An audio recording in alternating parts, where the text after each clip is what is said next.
হয়ে যাবে। আমার আল্লাহ জিবরাইলকে দিয়ে প্রস্তাব পাঠিয়েছিলেন, ও জিবরাইল আমার বন্ধুর কানে খবর দাও, আমার বন্ধু এই দেশের মাটিতে থাকতে পারবে না, আমার বন্ধু এই রক্ত মাখা জমিনের মধ্যে রাখবো না, আমার বন্ধুর দেহ আমার আরশের ডাইন পাশে দাফন করব। জিবরাইল খবর নিয়ে ডাকতেছেন, হুজুর আল্লাহর সালাম গ্রহণ করুন। আমি জিবরাইলের সালাম গ্রহণ করুন। আল্লাহর নবী গো, আপনার দেহ মোবারক আল্লাহর আরশের ডাইন পাশে দাফন হবে, আপনি খুশির সহিত কবুল করুন। আমার নবী কোনো কথা কয় না, দুইটা চোখের পানি ঝরঝর করে ছাড়তেছে। জিবরাইল বলেন, ইয়া রাসূলুল্লাহ, এত সুন্দর প্রস্তাব নিয়ে আসলাম, কোনো কথা কন না, খালি কাঁদেন কেন জানতে চাই।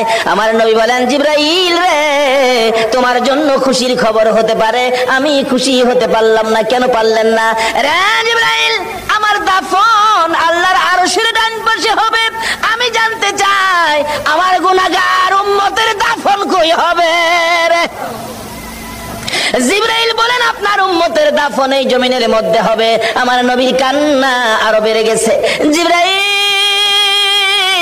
না না, সইতে পারি না, আমি আরশে থাকবো আর আমার উম্মতেরা এই জমিনে থাকবে, আমার মন মানে না, প্রস্তাব আমি রাখবো না, আমার পক্ষ থেকে একটা প্রস্তাব আমার প্রভুর দরবারে তুলে ধরো। জিবরাইল রে, আমার গুনাহগার এতিম উম্মতেরা যেই জমিনে থাকবে, আমি নবী আরশে যাব না রে, আমি আমার গুনাহগার উম্মতের পাশে সেই জমিনের মধ্যে শুয়ে থাকবো।